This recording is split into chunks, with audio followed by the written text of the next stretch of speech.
That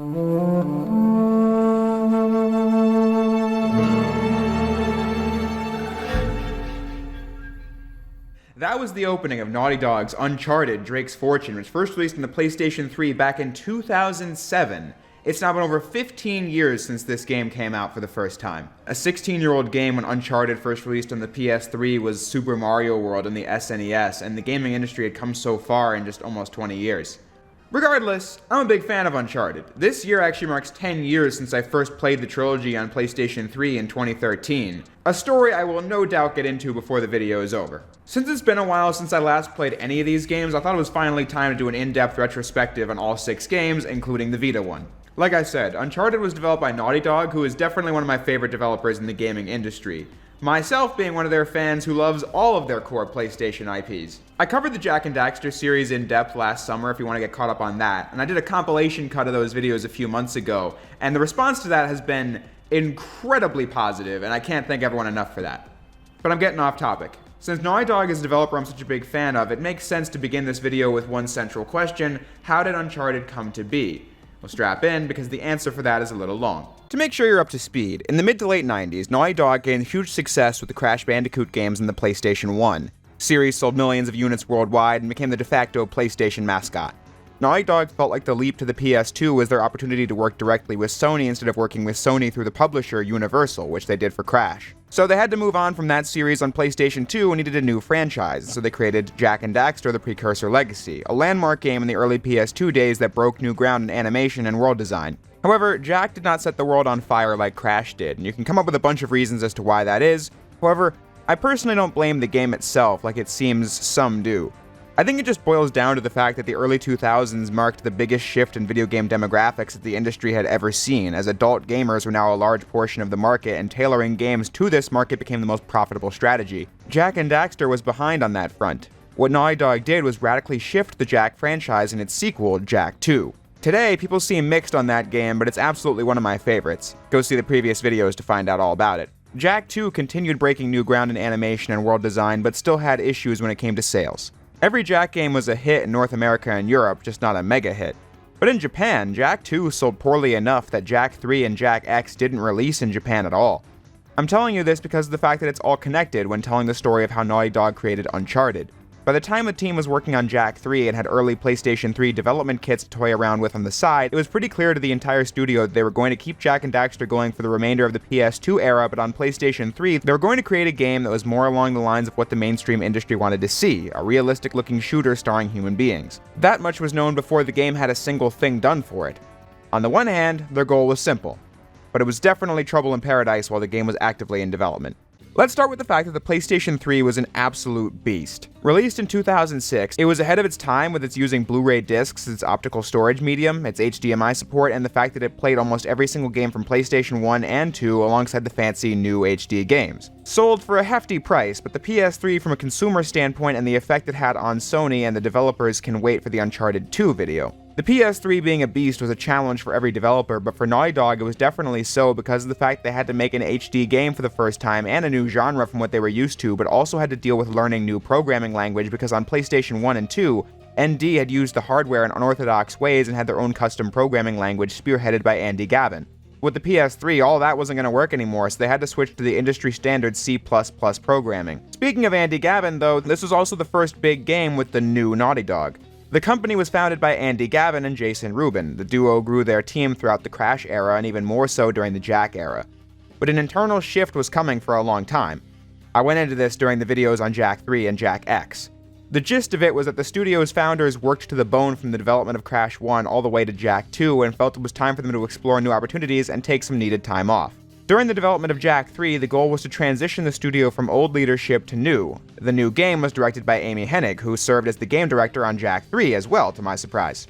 Evan Wells became the new president of Naughty Dog, having worked at the studio since Crash 3 was in development, so he became the one making final decisions and doing the press tour for Jak 3 and Jak X, the latter of which being the studio's first game without its 2 founding members. The game itself was used as an epilogue to the Jak series and a way to get a game out with a new team before moving on to the big PS3 title. But the issues with learning the new hardware and with the changing management caused a lot of people to quit working at the studio entirely because it was a really steep challenge to get it all done. While this was going on, they were trying to develop Jack for PlayStation Portable, but that had to be handed off to High Impact Games and became the Lost Frontier because they needed all hands on deck for the big PS3 game. But eventually they did get their roots planted for what would become Uncharted. The characters, story, gameplay loop, and all that locking into place later into development, as Uncharted: Drake's Fortune finally released on November 19th of 2007.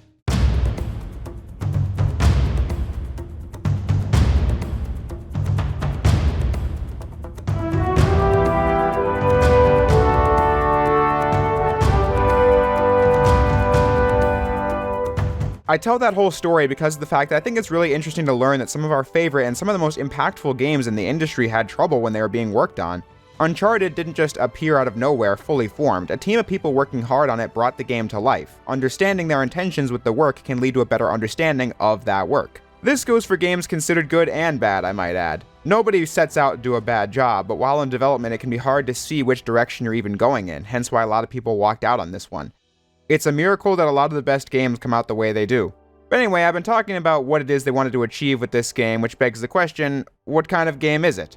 Well, the basic premise was that they wanted to take the typical action-adventure serial mode and do a modern take on it in video game form. Basically, picture an Indiana Jones movie, but it's fully playable with all the latest and greatest graphics and production values. Although, to be fair, most of the comparisons that this game received was to the Tomb Raider franchise. As in the realm of video games, it pretty much cornered the market in the whole treasure hunting adventure style. But regardless, Uncharted tells the tale of Nathan Drake, a treasure hunter who claims to be the descendant of famous explorer Sir Francis Drake, as he reveals that Sir Francis's coffin was empty all along, but it did include his journal that Nate finds alongside the TV reporter Elena Fisher and his partner in crime Victor Sullivan. The journal giving them the clue to find El Dorado, the city of gold. But of course, they're racing against the villains Gabriel Roman and his right-hand man Atak Navarro to find the treasure, as Sully promised them the riches to pay off his debt to Roman. The player faces an army of goons hired by Roman that are led by Eddie Raja that Nate has a bad history with. Which is everything you'd need to know to get into this treasure hunt action-adventure storyline, since it's got all the familiar tropes and archetypes, telling you an interesting story from then on. In terms of gameplay, Uncharted 1 is pretty much all about the shooting. Not like the custom combat the Jack sequels use, I'm talking about the traditional over-the-shoulder shooting popularized in Resident Evil 4 from 2005. Only the action's not revolving around tension or anything like that, it's about frantic action above all else, so Nate can move while aiming. A fast pace and overwhelming odds are the two pillars of Uncharted combat, as you have only 3 ways to attack in this game. First is the bare hand combat, which includes a 5-punch square combo or a 3-hit combo where you press square, triangle, and then square. Enemies dropping more ammo from this than the regular combo. But when trapped in a firefight, you need to rely on firearms. Here's where I think the combat gets interesting.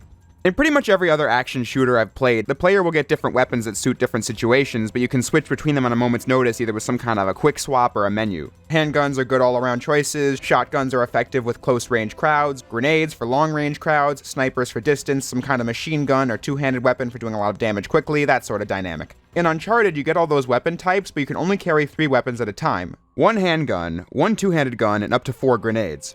You get weapons and ammo by picking them up off of the ground.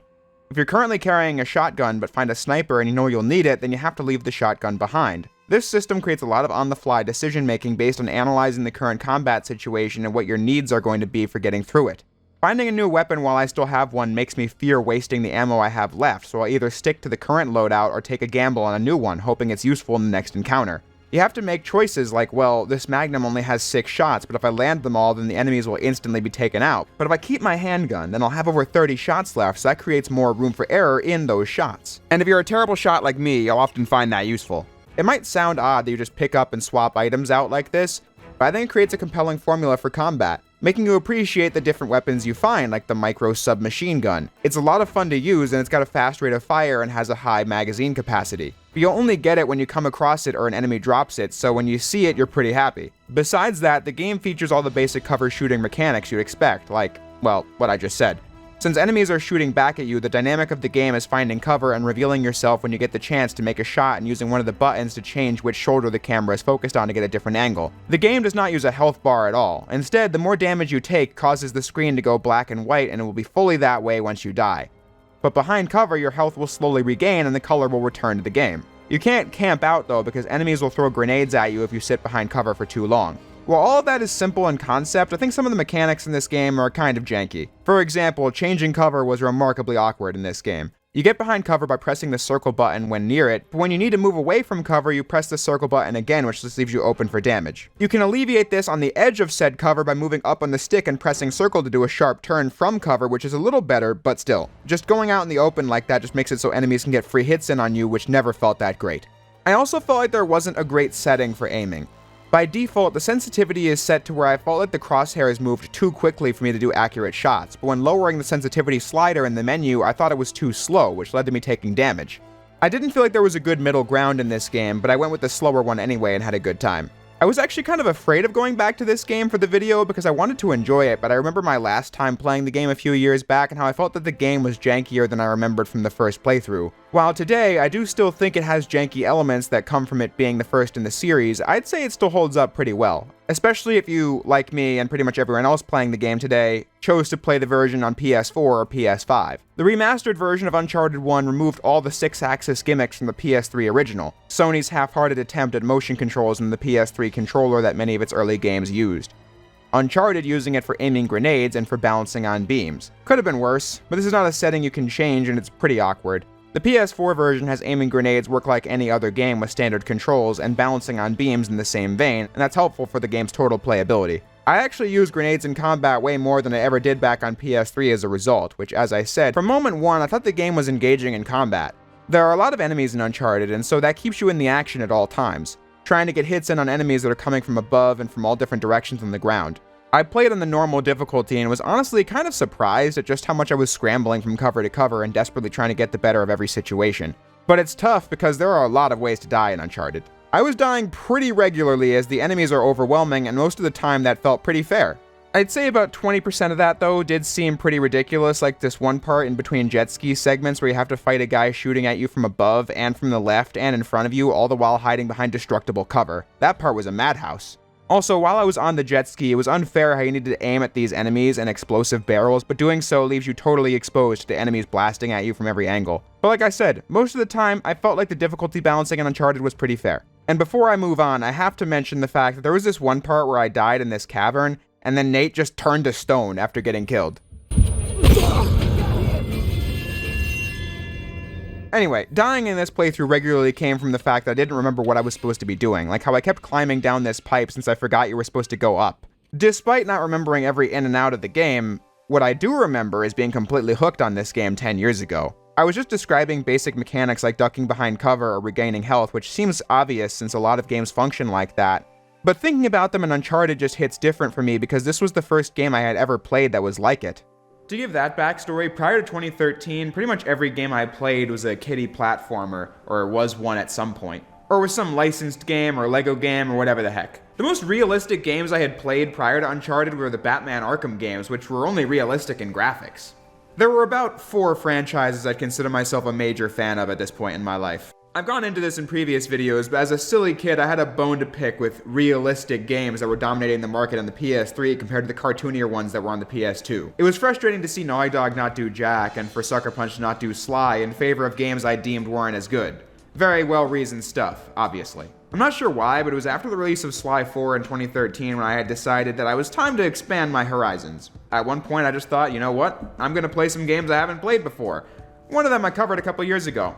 Uncharted was one where I had thought, you know what, Crash and Jack have been such staples of my gaming experience, I am going to try Uncharted. That was when you found out that these games clearly printed a lot of copies, because back then you could get all 3 games in the PS3 trilogy for like $3 before tax combined. And nowadays you can go on eBay and get copies of them with the box and with the manual for like $10 a pop. Back on point, I didn't know what to expect when I first started playing this game. And that's why I was so hooked on it. I had never seen anything like it before. Everything this game did was something new for me. Cover shooting, the act of shooting over the shoulder in general, the graphics were amazing even 6 years after release, the story was when I had no idea where was going to go next, the action felt like a blockbuster movie but you could play it, characters could just say, "Oh, shit," like it was nothing. I've really upgraded to the big leagues now.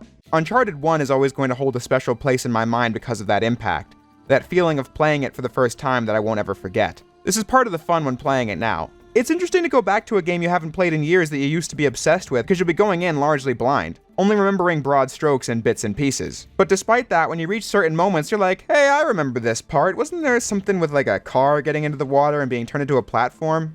But then I remember, maybe that was Uncharted 2. But then when it does happen, it's a funny moment, because even after all these years, I still remembered it. It's also interesting to replay this game in particular because it's not very long. When I first played it 10 years ago, it took me a pretty long while, because like I said, I hadn't played anything like it before. But now, the first Uncharted took me about 5 hours to beat. That's because when you do have a grasp on what you're supposed to do, the game is very fast-paced, moving you from area to area, challenge to challenge before you know it. Critics mentioned this game being kind of short in their reviews, although I couldn't tell you this is something I like or don't like about Uncharted. It was just something I thought was noticeable since Jak 2, 3, and even X were longer than this game by a couple of hours. That's what happens with a significantly more linear game. Even if it was short overall, it feels right in terms of length, as the game is, like I mentioned before, non-stop with the action shooting. And if it was any longer without breaking the pace up with something else, I think it would have overstayed its welcome. As it stands, the game does break that action up with platforming or puzzle solving or dedicated action set pieces. These are the moments where the game feels the most like an action-adventure movie, like the jeep chase in the jungle or a jet ski chase halfway through. They are full gameplay segments as you have to shoot to defend yourself, but the whole thing feels like an interactive movie, blurring the lines between gameplay and cinematics as the story and characters will develop as you play the game. PS2 era games were starting to break the boundaries of story and gameplay as characters would talk to you while you played, but still, there was definitely a fine line between gameplay and story, and now in the PS3 age, games were having them feed into one another. All this being backed by some of the highest production values for the time of the game's release. Uncharted was Naughty Dog's first time doing a game with real human beings since the PS3 offered the technology to make it believable. This first goes for the visuals themselves. The lighting, the shadows, the water, and the textures were all great by the standards of 2007 technology. The visuals can still pop when replaying Uncharted today, even on PS3, because of the fact they put effort into creating a vivid world. They stressed that it's not the real world, but a colorful, saturated take on the real world. So many shooters back when this game was released focused on brown or gray industrial locations, and Uncharted wanted to stand out by primarily taking place in a jungle where you see a lot of green, but then also various lighting conditions like daylight, sunset, fog, and so on. When we set out to work on our next-gen game for the PlayStation 3, we really wanted to do something special, something that was completely different that nobody's ever seen before. You know, we looked at what was out there, the landscape of games that were being developed, and everything sort of had this dark and gray or brown look to it. So we wanted to go completely opposite that, and we wanted to have a game that when somebody just caught it out of the corner of their eye walking past it in the store, they'd be drawn to it right away and just have to check it out and see what's this game all about. Demonstrating the PS3's technology with shadows and water effects. Nate's clothes become visibly wet when getting in the water and drying with time. With these details, it's easy to immerse yourself in this world because it's just so good to look at, let alone play in. So with the power of the PlayStation 3, we really felt like we could create environments that were believable and authentic. So we did a lot of research and tons of photo reference, but we also tried to put a twist on it and give it our own style. So our concept artists would take these photos and embellish them and really set the direction for the overall look of Uncharted. Now, of course, I said it still holds up on PS3 in many ways, but not entirely. This game had issues people were pointing out back when it came out, like how screen tearing is rampant throughout the game. Something that was true of the Jak sequels but became pretty noticeable by 2007. The frame rate was capped at 30 FPS because the PS3 might explode if it had to do any more than that. And then, it's also really bizarre to play the original version of this today and seeing how textures would appear on models right before your very eyes. Chapter 2 of the game is meant to display how great the jungle visuals look, but just check out how this establishing shot looks on PS3. This is a compromise because if it didn't do this, you'd have to wait through long loading screens, and nothing breaks immersion more than that. In areas like that, I think people forget just how much the early 7th gen games in particular have aged. This was the first generation where most of the games were using realistic humans that looked convincing, but not super realistic because the models aren't that detailed and textures will look like this from time to time. Frame rates were pretty unstable almost across the board. Early 7th gen games are some of my least favorites to play on original hardware because many of them have aged like milk. Uncharted is on the upper end of that, but still. I'd much rather return to this game on the PS4 Nathan Drake collection from Blue Point Games. This is a studio with a pretty rock-solid track record of delivering high-quality remasters that don't suffer from the usual issues that other collections do, like broken effects or visual changes that don't add anything positive to the experience. The Nathan Drake collection taking the original Uncharted trilogy and giving them a PS4 facelift. 60 FPS across the board, much faster loading screens, enhanced textures and models and extra difficulty modes and all that stuff. They did a great job with this. It's absolutely the definitive way to play the original trilogy. Fun fact, this was the game where I first took notice of 60 frames per second in a game. When this came out back in 2015, I was definitely one of those, I can't see frame rate so it doesn't matter types. But after playing Uncharted on PS4 and then sampling them on PS3, I could tell something was really off and janky about it now. I later realized this was because going back to 30 FPS after a 60 FPS version was like kryptonite. From there, I never looked back. Although there is one thing I don't understand about the collection that I'd like someone to clarify for me in the comments. I was under the impression that, for their PS3 games, Naughty Dog used pre-rendered cutscenes, hence why there are visible artifacts on the screen. However, the Nathan Drake collection and Naughty Dog's in-house PS4 port of The Last of Us boosted the cutscene frame rate to 60 FPS. And heck, the Nathan Drake collection even updated the character models in cutscenes. I'm confident the cutscenes are still pre-rendered on PS4, but improvements were made. I can make guesses as to how they did it, like maybe the raw files still existed so changes could be made before re-rendering them for PS4, but I wouldn't know if that's how they did it, or if there was a simpler way since I'm not a programmer by any stretch of the imagination. But back to the subject of how Naughty Dog crafted this world. With humans as the subject matter of the game, that meant it was time to shift towards motion capture for the cutscenes, something 6th-gen games had utilized, but had become standard by the 7th-gen consoles. After all, if you're portraying real humans, there's no better way to go about their movement than by tracking the movement of actors. But ND did one thing that I think sets them apart from many other studios that use motion capture. Other games might have mocap actors come in and do the movements that the animators use for the scenes, but then the actual actors that are credited as the characters will record their lines in the booth, and that is dubbed over the motion capture performance. With each of the Naughty Dog games, the actors who voiced the characters are the ones in the mocap suits. This just adds the extra layer of believability to their performances as they are the characters. They don't have to sound like they're in the moment when they're recording the lines because they're the ones moving around and doing the action. Well, I think the coming together of film, stage, and video and games is happening right here on the mocap stage. I really stage things as if I was doing a play or a scene from a movie.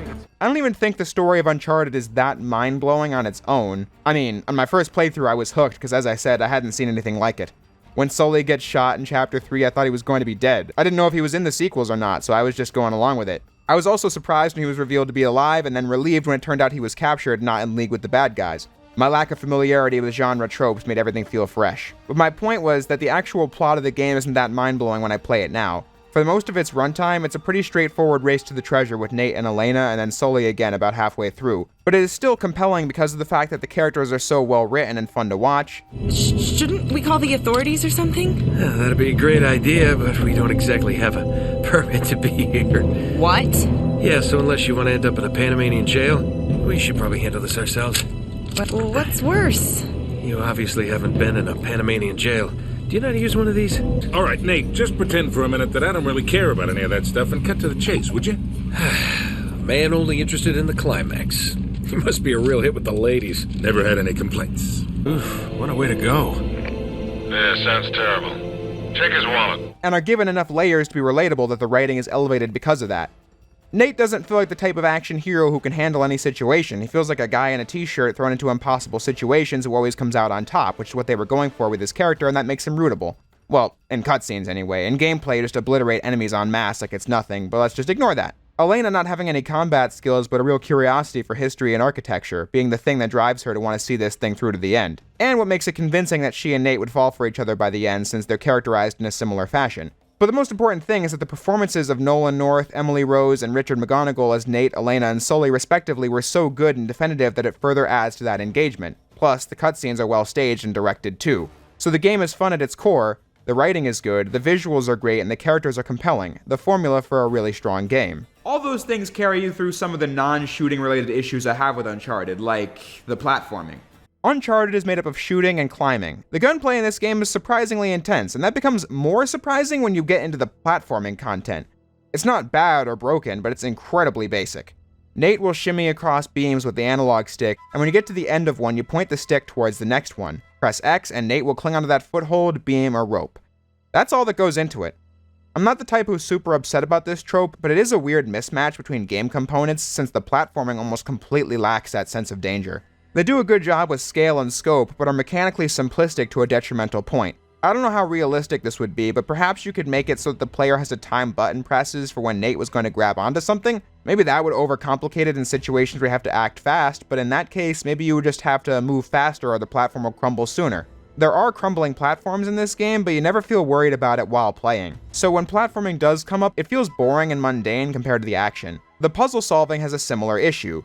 Nate is a super genius with this stuff, but the puzzles are simpler than the kind of thing you'd see in a classic Resident Evil game. You look at the journal Nate has, and bam, the solution is right there. Like how the journal shows which of these statues correlates to what direction, and then the floor has a compass on it and you have to match it. It's the kind of puzzle you figure out like 3 minutes before it's solved, which is the most boring kind. Funny thing is though, I don't remember if later games either increased the complexity of puzzles or if I was just an idiot as a 12, 13-year-old, because I definitely remember looking up some solutions on YouTube in at least one of these games. I think it was Uncharted 3, but we'll get there when we get there. The game also has this exploration element where you find treasure in hidden spots, but this also kind of fell flat. The more treasures you unlock, the more secrets you get, like skins or selectable weapons, which is neat for the game's replay value, but I just feel like a system in the vein of Resident Evil 4 where treasure is sellable for currency used for weapons is just more mechanically compelling. However, Uncharted doesn't have that luxury since you don't keep weapons in this game, which is a system I do like. But that does just mean that the treasure hunting mechanic in a game starring a treasure hunter is something only someone looking to spice up their replays would do, when Uncharted isn't really the kind of game I'm chomping at the bit to replay. So that's me getting into conclusion territory. I just mean to say that I think this game has flaws that I can overlook because I enjoy the experience. Although the game's finale is kind of underwhelming too, I think that largely comes from the fact that the villains are not great in this game. With heroes this well realized, you need villains that match up. Roman and Navarro are just too level-headed and frankly dull as characters to really feel like a proper opposition to the heroes. It's Eddie that Nate has to deal with throughout the game, and while he has more energy, he doesn't really have the competence to back it up. So across the game's 3 antagonists, none of them are really that great.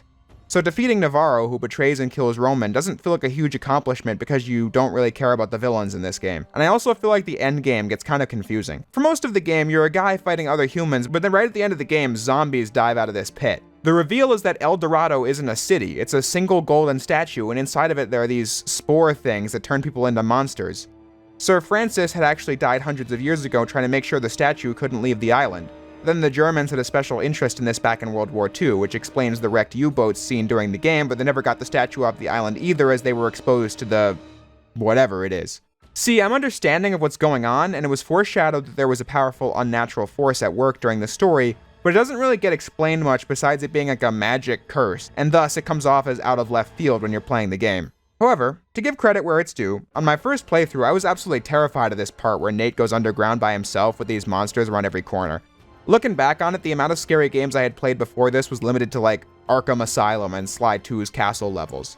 This was on a whole nother level at the time I played it. Playing it now, after having played actual horror games, it's pretty tame, but I'll always remember this part really fondly. Despite the final enemies feeling a bit random, and the fact that I don't think the antagonists were all that great, I still feel like the final fight is climactic, mostly due to the rainy visuals and morning atmosphere as the player sends Navarro to a pretty gruesome death. I still feel satisfied with the actual ending since it focuses on the core characters getting away with a stockpile of hidden gold, and then it wraps up pretty quickly as the heroes ride off into the sunrise. A simple story and a simple ending, leaving room for more should they get the chance, but also telling a complete story within the game, ending Uncharted Drake's Fortune. A game that, upon release, got the critical acclaim it deserved. I mentioned that critics had gone into some of the issues the game had, but on the whole it received high scores across the board.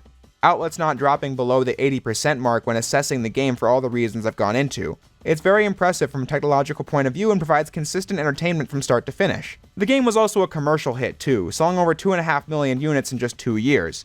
The game definitely cemented the track Naughty Dog was going to keep following on since it was such a critical and commercial success, more so than the Jak sequels were, especially by Jak X, which I'm pretty sure is the lowest selling PlayStation Naughty Dog game, despite how good it was. The sales of Uncharted were especially great considering the fact that it was released on a console that was going through some issues on the consumer side. But like I said earlier, that can wait for the next video. Really, there isn't much more I can add on Uncharted 1. I think it's a really well done game.